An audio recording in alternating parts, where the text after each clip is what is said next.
Very good morning everyone. मैं अमरजीत स्वागत करता हूं आपका अपने यूट्यूब चैनल कवि क्लासेस में।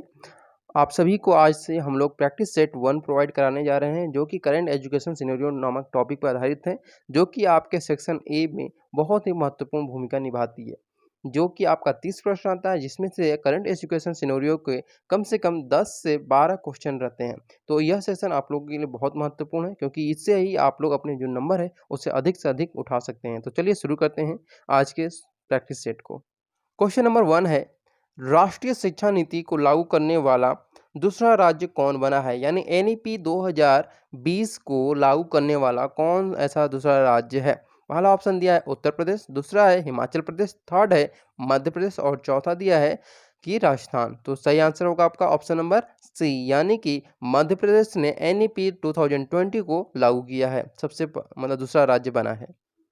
क्वेश्चन नंबर 2 है कि केंद्र सरकार ने चिकित्सा और दंत चिकित्सा पाठ्यक्रम में ओबीसी यानी कि अन्य पिछड़ा वर्ग के लिए कितने प्रतिशत आरक्षण की घोषणा की है? तो ऑप्शन नंबर 1 दिया है 10%, सेकंड दिया है 17%, थर्ड दिया है 20% और फोर्थ दिया है 27%।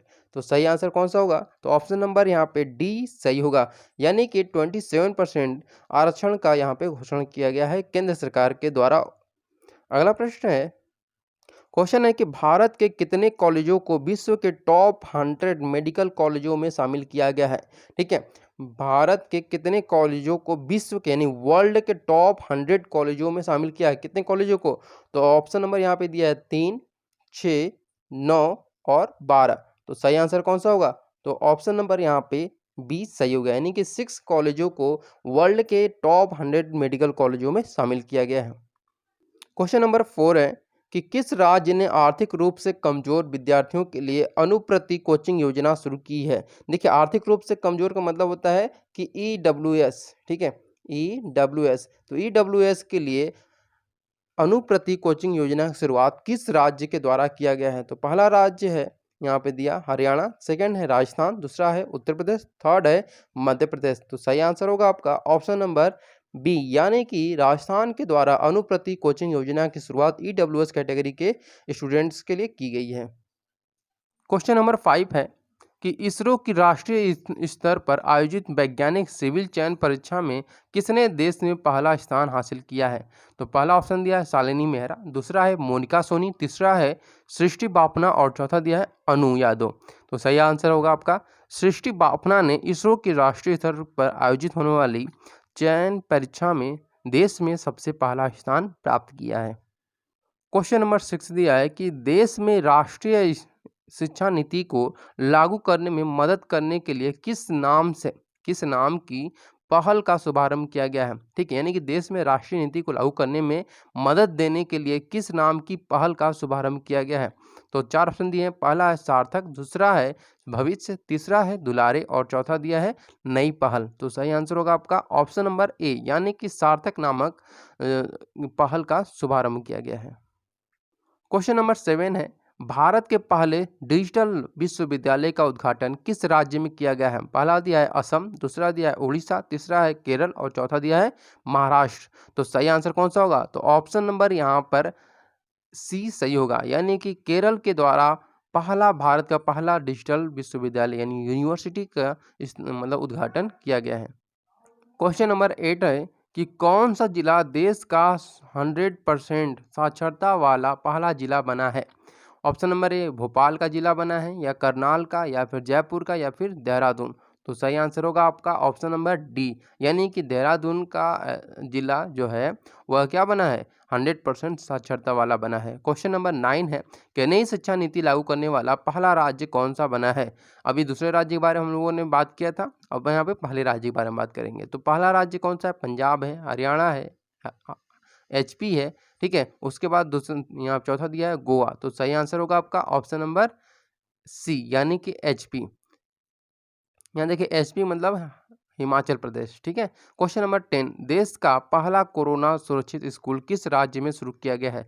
पंजाब में शुरू किया गया है, हरियाणा में, उड़ीसा में या फिर असम में शुरू किया गया है?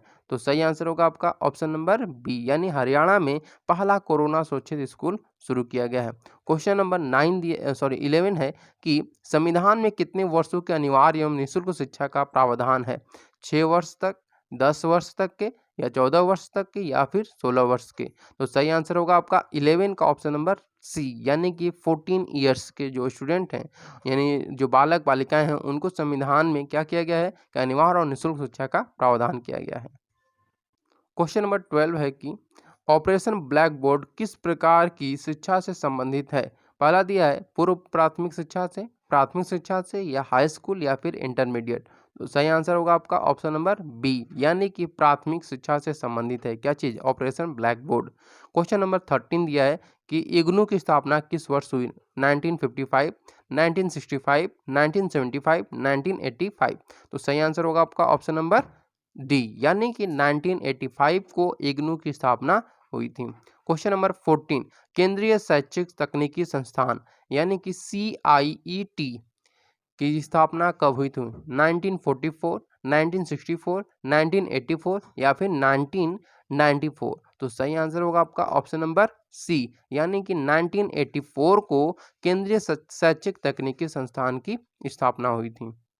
क्वेश्चन नंबर 15 है, दूरदर्शन के प्रथम शैक्षिक टेलीविजन चैनल का क्या नाम था? दूरदर्शन के प्रथम शैक्षिक टेलीविजन चैनल का क्या नाम था? ऑप्शन नंबर ए ज्ञान दर्शन, कृषि दर्शन, मनोदर्शन या फिर नन ऑफ एबव? तो इन चारों में कौन सा सही होगा? तो अपने कमेंट सभी लोग आप जो कमेंट बॉक्स है उसमें जरूर आंसर देते रहिए। तो 15 का सही आंसर होगा आपका ऑप्शन नंबर ए, यानी कि ज्ञान दर्शन। क्वेश्चन नंबर 16 है कि शिक्षक दिवस कब मनाया जाता है? पहला ऑप्शन दिया है 11 सितंबर, सेकेंड है 11 अक्टूबर, और थर्ड दिया है कि 11 नवंबर, और फोर्थ दिया है 11 दिसंबर। तो यहाँ पे चारों में से जो सही आंसर होगा आपका ऑप्शन नंबर सी, यानी कि जो टीचर्स डे एजुकेशन डे है, शिक्षा दिवस, वह 11 नवंबर को मनाया जाता है। क्वेश्चन नंबर 17 दिया शिक्षा दिवस किसकी याद में मनाया जाता है? अभी हम लोग पढ़े थे, क्वेश्चन आया था कि शिक्षा दिवस कब मनाया जाता है? तो 11 नवंबर को। अब यहाँ क्वेश्चन है कि शिक्षा दिवस किसकी याद में मनाया जाता है? तो पहला ऑप्शन है कि मौलाना अबुल कलाम आजाद, सेकंड है सर्वपल्ली राधाकृष्णन, थर्ड है पंडित जवाहरलाल नेहरू, और फोर्थ दिया है APJ अब्दुल कलाम। तो सही आंसर कौन सा होगा? सभी को पता होगा, तो ऑप्शन नंबर ए, यानी कि मौलाना अबुल कलाम आजाद की याद में शिक्षा दिवस मनाया जाता है। क्वेश्चन नंबर 18 दिया है कि राष्ट्रीय अध्यापक दिवस किस दिन मनाया जाता है? 5 सितंबर को, 5 अक्टूबर को, 5 अगस्त को, या फिर 5 नवंबर को?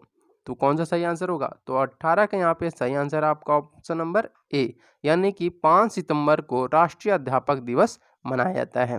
क्वेश्चन नंबर 19 दिया है कि राष्ट्रीय अध्यापक दिवस किसकी याद में मनाया जाता है? महात्मा गांधी के, अबुल कलाम के, सर्वपल्ली राधाकृष्णन के, या फिर पंडित जवाहरलाल नेहरू की याद में? तो सही आंसर आपका कौन सा होगा? तो ऑप्शन नंबर सी, यानी कि सर्वपल्ली राधाकृष्णन की याद में राष्ट्रीय अध्यापक दिवस मनाया जाता है। बाल दिवस कब मनाया जाता है, यानी चिल्ड्रन डे? 11 नवंबर को, 14 नवंबर को, 5 सितंबर को, या फिर 5 अगस्त को? तो यहाँ पे 4 ऑप्शन दिए हैं और इन चारों में कौन सा सही होगा? तो ऑप्शन नंबर यहाँ पे बी, यानी कि 14 नवंबर को बाल दिवस चिल्ड्रन डे मनाया जाता है। क्वेश्चन नंबर 21 दिया है कि शिक्षक एक जलते हुए दीपक के समान होता है, यह किसका कथन है? तो ऑप्शन नंबर ए दिया है रविन्द्रनाथ टैगोर का, गांधी जी का, नेहरू जी का, या फिर राजेंद्र प्रसाद जी का? तो यहाँ पे 4 ऑप्शन दिए हैं और चारों का जो सही होगा ऑप्शन नंबर यहाँ पे ए, यानी कि रविन्द्रनाथ टैगोर ने कहा है कि शिक्षक जो होता है वह एक जलते हुए दीपक के समान होता है, जो खुद जलता है और दूसरों को रोशनी देता है।